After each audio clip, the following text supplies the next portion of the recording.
महाभारत के युद्ध में जब दुर्योधन का मामा शकुनी था वो युद्ध में मारा गया, कौरवों में भगदड़ मच गई और भयभीत हो गए वो। उनकी सेना भी जो है सारी कटमट गई थी और इस तरह से दुर्योधन भयभीत हो गया था। दुर्योधन भयभीत होकर के डर करके और जो है जा रहा था तो उस समय वो जाते जाते एक तालाब आया, तो तालाब में वो एक वो स्तंभ था, उसमें जाकर के छिप गया था वो। और जो श्री कृष्ण भगवान और भीम जो थे वो साथ साथ में चल रहे थे, तो वो जा रहे थे कि भाई भीम को जो उसको दुर्योधन को यदि नहीं मारा जाता है तब तक हमारी कोई जीत नहीं होगी। इस तरह से वो पीछे पीछे जाते हैं, तो गांव वाले आते हैं तो गाँव वालों से पूछते हैं कि भाई इस तरह से, तो जो उन्होंने कहा कि भाई हमें जो है इस तरह से जो है एक मुकुटधारी व्यक्ति को हमने इसमें स्तंभ में छिपते हुए देखा था तालाब में, तो उसके पीछे उसको जाकर के ललकारा,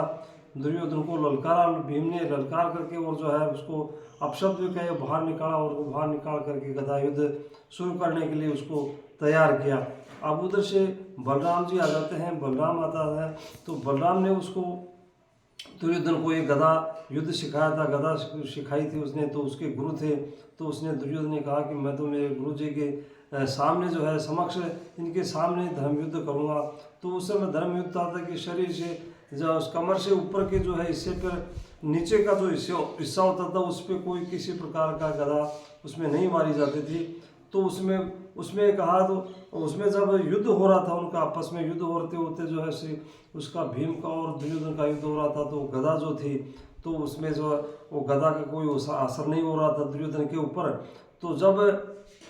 दुर्योधन के ऊपर कोई असर नहीं हो रहा था तो भीम उसने कृष्ण ने उसको इशारा किया, यानी भीम ने कृष्ण भगवान की ओर देखा, तो कृष्ण भगवान ने जो उसकी जांग के ऊपर उसको इशारा किया उसने कि जो उसकी याद दिलाई। तो याद दिलाने के बाद में जब उसको जो है उस जांग के ऊपर प्रहार किया और जांग की हड्डियां उसने तोड़ दी और वो घायल हो गया। तो बलराम जी उस समय चले थे, भाग करके आए थे और युद्ध को में भीम को मारने के लिए आए थे। तो भीम जो श्री कृष्ण भगवान ने उनको रोक लिया था कि ठहरो। भीम की प्रतिज्ञा थी कि जब उसको उसमें द्रौपदी को जांग के ऊपर बैठाने के लिए कहा रहा था वो, तो उस समय इसने प्रतिज्ञा कर ली थी भीम ने कि इसकी मैं जांग को ही तोड़ूंगा मैं। तो इस तरह से उसकी प्रतिज्ञा, अब उसको पड़ा रहने के लिए, जो मरने के लिए वो छोड़ करके आ गए थे।